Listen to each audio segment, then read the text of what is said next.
Cansado de ser o primo pobre da história, o inquieto dirigente resolveu explicar quais são as dificuldades que ele enfrenta quando se fala na luta para tentar desenvolver e emplacar o badminton no Brasil. Essa entrevista que você está fazendo aqui é a primeira vez em 4 anos que eu converso com um jornalista.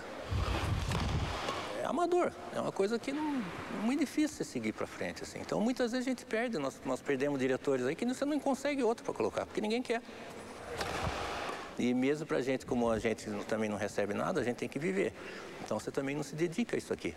Com uma coisa assim, bem meia boca, na verdade, né? Que nem no nosso caso aqui, nem uniforme a gente consegue.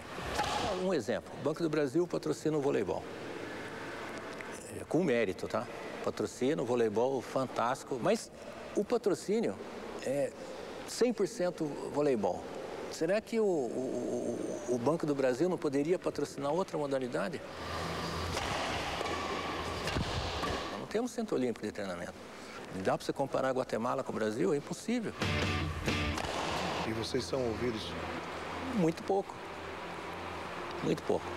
Para falar sobre o Nuso, por exemplo, eu não tenho relação com ele. Assim, eu não sou amigo dele, eu só vou nas assembleias. Eu acho que deveria ter alguma renovação no COB também. Renovação, reivindicação antiga dos atletas. Assunto que para muita gente desce porque tem que descer, mas bem atravessado. O que ele está tentando fazer no COB é a mesma coisa que ele fez no voleibol, elitizar ao máximo os esportes e ele controlar todos.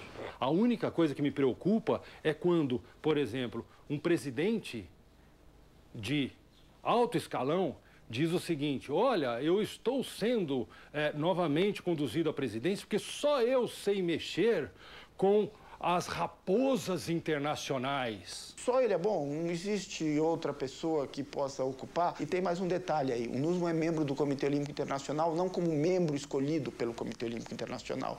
Ele está na cota destinada aos presidentes de comitês olímpicos brasileiros. Então, na medida em que ele deixa o Comitê Olímpico Brasileiro, automaticamente ele deixará o Comitê Olímpico Internacional. Nesse caso específico, eu não queria me manifestar, porque é um organismo que é um organismo privado, que tem seu estatuto, tem a sua forma de gestão. Então, o Ministério normalmente não se manifesta quanto a isso. Não questiona a administração de ninguém, porque também não cabe a mim ficar dando palpite. Mas eu sou favorável à alternância de poder. Eu acho que alguém ficar 20 anos, 25 anos, 14 anos, sabe, fica lá 4 anos, fica 8 anos, 6 anos, dá um lugar para outro. É a meritocracia que prevaleceu. Tem pessoas e pessoas, eu não faria isso. Eu acho algo irregular, acho algo na surdina, né? Essas coisas, quem não deve não teme, né? Quem não tem nada a responder faz as coisas da maneira que elas têm que ser feitas. Para mim, o ministro do Esporte no Brasil é o COB, não é o Ministério do Esporte. A intervenção do Estado, do governo, nesse tipo de assunto, isso tem é muito perigoso. Porque hoje pode ser a favor de um, amanhã pode ser a favor de outro, e essa intervenção pode, digamos assim, nos aproximar de atitudes autoritárias. Essa permanência é culpa de quem os elegeu, de quem o elegeu, e eu acredito que a cúpula que fez isso, ele sabe por que fez e tem o dedo do desejo pessoal e não o desejo mesmo de mudança.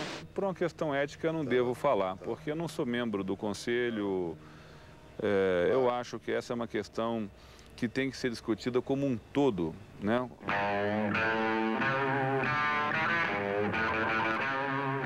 A verdade é que os tempos são outros. É verdade também que os antigos aliados já não falam a mesma língua. Um exemplo da divergência aconteceu nos Jogos de Pequim. Foi do outro lado do planeta que o casamento entre COB e CBF azedou. Quando o Comitê Olímpico apareceu para a gente foi nos 2 jogos de abertura com um documento para comunicar que a gente não poderia usar o nosso escudo. Na opinião do ministro, existe uma crise instalada no movimento olímpico brasileiro. Por quê? Porque mais de uma entidade filiada ao Comitê Olímpico Brasileiro questiona a legalidade e a legitimidade do processo eleitoral. Você se arrepende de ter tomado a atitude que você tomou na reeleição do Nuso lá no COB? De jeito nenhum. De jeito nenhum. Não me arrependo mesmo. Como fazer um orçamento estourar em 1000%? Falta de planejamento? Falta de aptidão? Ou falta de conhecimento para a realização de um grande evento? O estádio João Avelange, o Engenhão, é um exemplo típico do que não deve ser feito.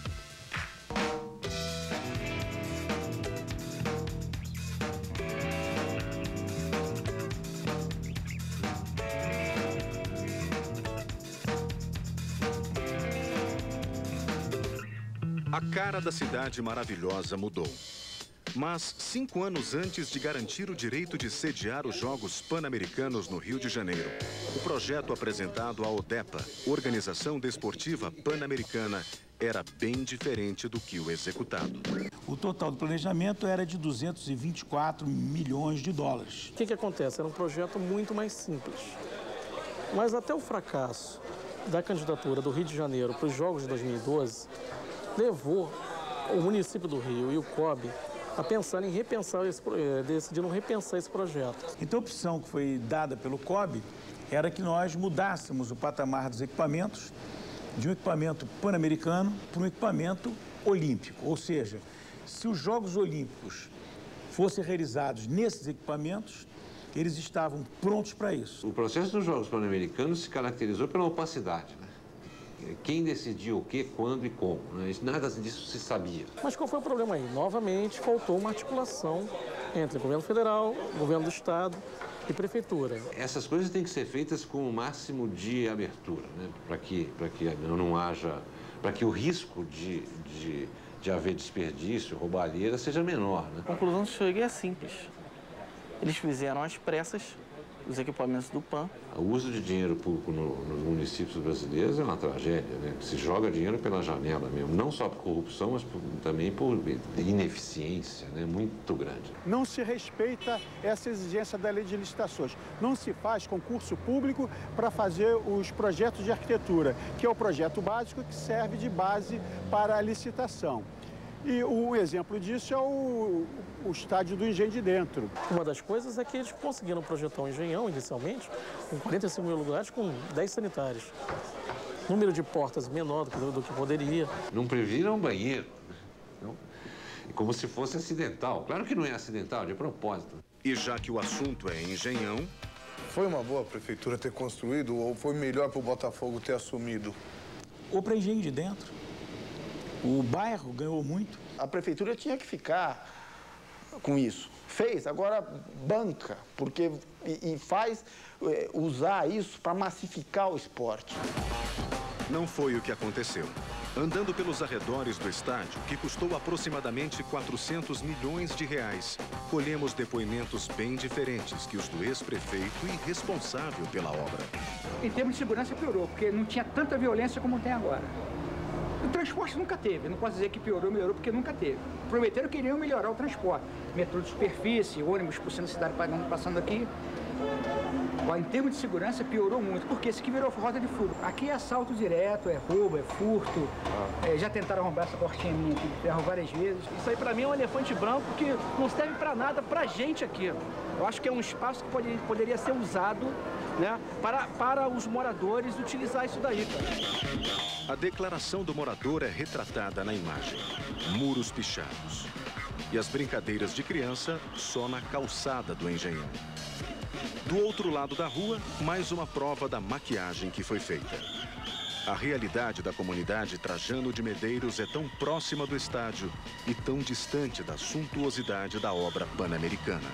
E aqui está a desigualdade de investimento, a desigualdade social, com cerca de 250 famílias. E aí, encontram-se em condições subhumanas. Problemas maiores foram sentidos na pele. Este cidadão tem uma história marcante quando se fala em condições e atitudes subhumanas. A minha história é o seguinte, ali eu morava ali numas casas ali, onde foi feito o engenhão. E eles desapropriaram de uma forma assim, como se fosse um cachorro, um animal. E eles, no decorrer dessa desapropriação, eles nos garantiram que iriam nos indenizar. Estou sem casa.